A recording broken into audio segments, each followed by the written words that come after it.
Hello, beautiful children, adults. Hi. So this is a video that I uploaded on my other channel, but I wanted to upload it here to see if y'all would like it.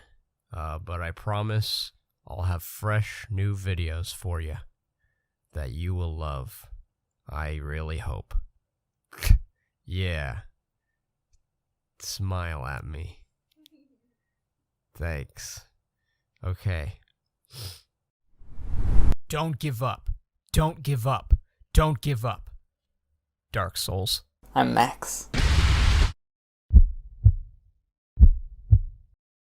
Ever since Demon's Souls, I've really been pursuing making games that give players a sense of accomplishment by overcoming tremendous odds. I was sitting comfortably in my chair after a long day of hard work. Feet, legs, and back aching from the excruciating hours of labor from school to my job.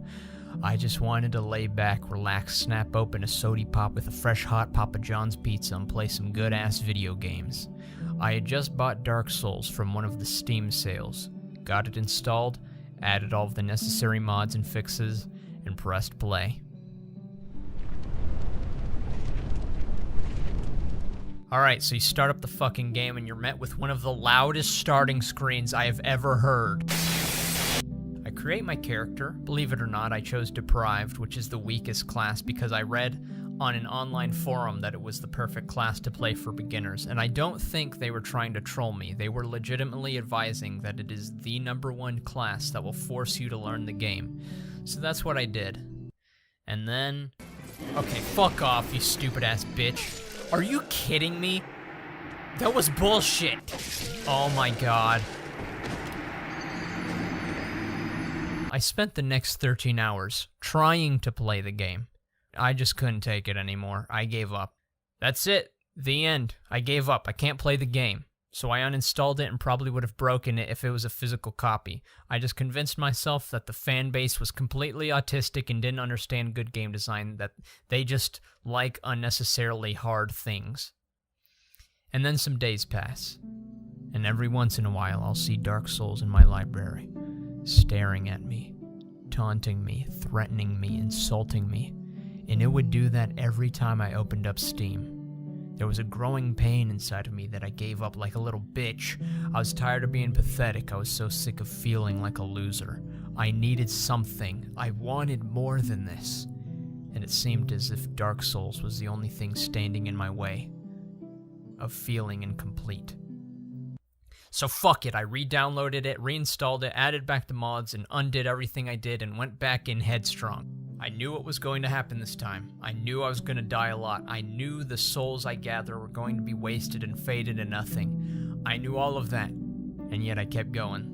And when you first meet with the mechanics of the combat system, it kind of makes you want to throw up because it's a lot slower, it kind of feels clunky, and you don't really understand why it feels so odd. Then all of a sudden it hits you. It's because of games like Diablo or Shadow of Mordor or Metal Gear Rising: Revengeance with these super fast, fluid combat systems that feel powerful and amazing to control. And then you come over to old little Dark Souls and you can't help but feel weak and helpless. But don't let these first impressions mislead you. Once you start to understand all the little intricacies and details, you will fall in love with it so hard that it'll probably just ruin all other games for you. It makes them feel weightless and spongy. This combat, however, it feels real, it feels impactful, and it feels deadly. Even the weakest enemies can destroy you if you don't know what you're doing. It's like every battle is an actual battle. You're not just some god spraying swords, bullets, or spells all over the place with everyone within the perimeter of your attacks exploding everywhere around you. Instead, you're one person using the little tools you have to defend yourself like it was designed to be, and honestly, it's perfect. It is perhaps one of the greatest combat systems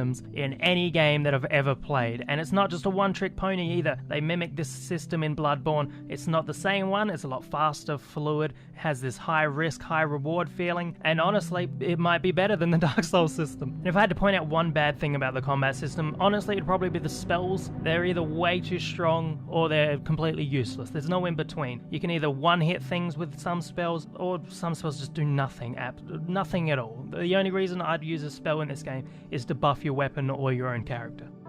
The worst part was finding which way to go. because I had no fucking clue. There was like 5 different paths you can take from the starting area, and all of them but one lead to extremely hard and near unbeatable monsters. But I kept looking, kept discovering new paths until I found the one that was the easiest. Undeadburg. And from there I just kept going, and going, and going. It teaches you something. Unlike a lot of games that hold your hand and force an experience on you, this one opens the gates of opportunity. And although you have to walk through hell to get there, you actually learn something. Not just something about the game, or the lore, or the mechanics, but something about life. And it is because you had to walk through hell. You know what it's like, and you know how to get through it. Yes, I know Dark Souls is just a video game. It's not even comparable to the struggles of real life. Is playing a video game actually going to cause you to improve your life? No, of course not. You are responsible for that. However, with my experience from Dark Souls, it gave me a realization that can improve my life if I choose to use it. And I do. Don't give up. You're going to fail. You're going to be frustrated. You're going to hurt. You're going to suffer. You're going to get so close to your goal and fall and be done for. And what does Dark Souls say? Get back up and try again. If that does not teach you something about life, then I don't know what will. This game has changed me. Yeah, I already knew not to give up. We all hear that. Every piece of media tells you, every famous person tells you, every motivational speaker tells you don't give up. But no one could actually show me until Dark Souls.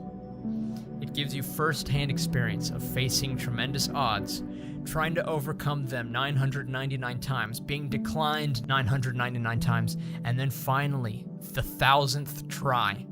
That is literally life.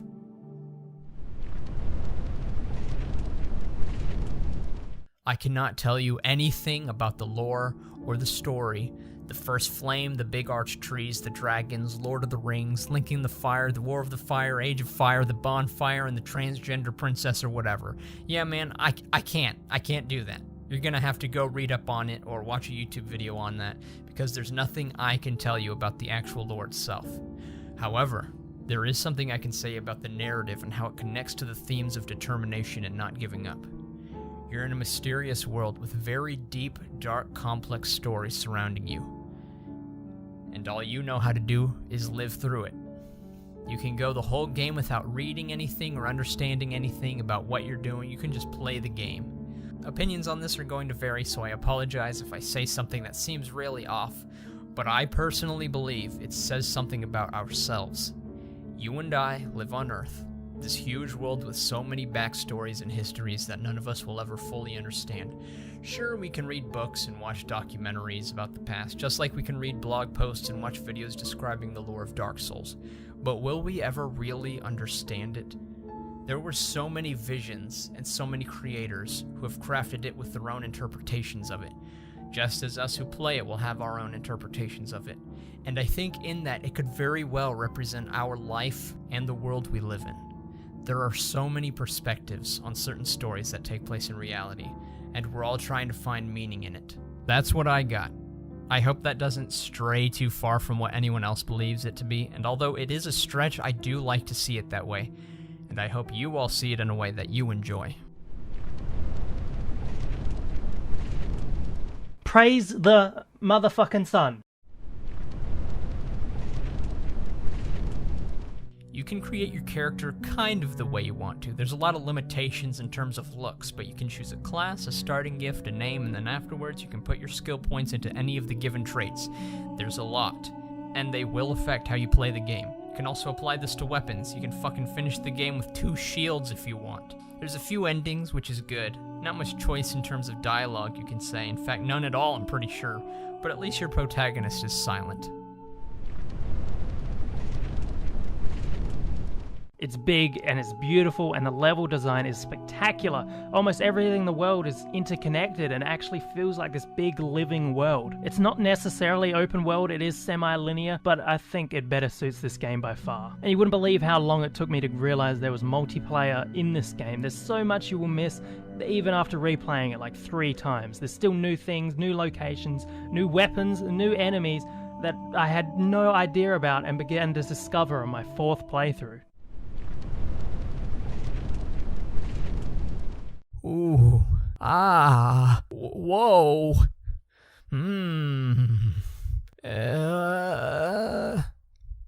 Immersive. It's fucking beautiful. Look at everything. Dark, depressing, hopeless, mysterious, enigmatic, with a shine of light every now and then. The one game where I stopped to take in the breathtaking scenery before diving in and getting my head fucking stomped by a mushroom. And of course, I'm awe-stricken by the monster design. It never gets old. If you're playing on PC, then it's terrible. You have to get DS Fix and play with the files and the settings. Some truly beautiful music composed by Motoi Sakuraba, the truly memorable sound effects that I'm already nostalgic for, the menu sound effect after pressing start. It's fucking beautiful!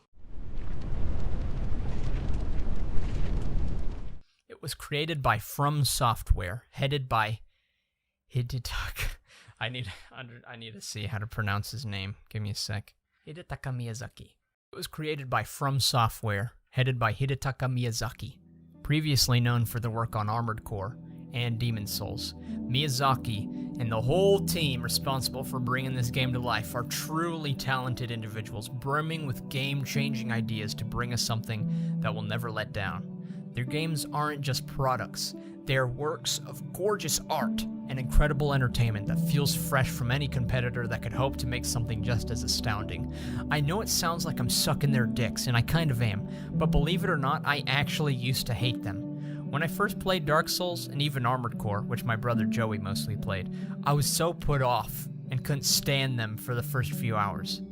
If it weren't for the fact that the optimization on PC is terrible, then I would have valued this game at $70, but because of that and the fact that it's pretty dated, I'd say it's worth $45, but the lessons that it will teach you are priceless. And not only that, it's a really fun fucking game. It's quite cathartic, at least for me. I'm fully relaxed when playing it now because I fully understand the mechanics and dance around with all of the enemies that used to put me through so much irritation and anger.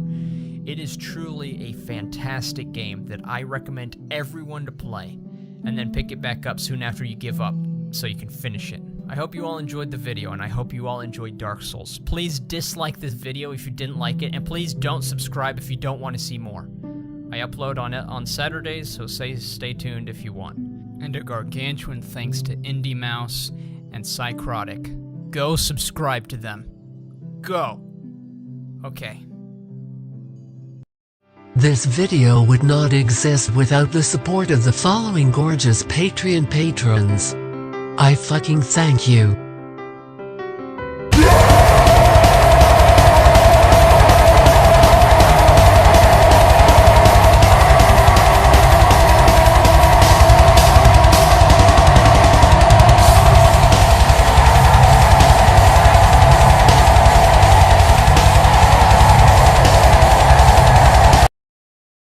Toodles.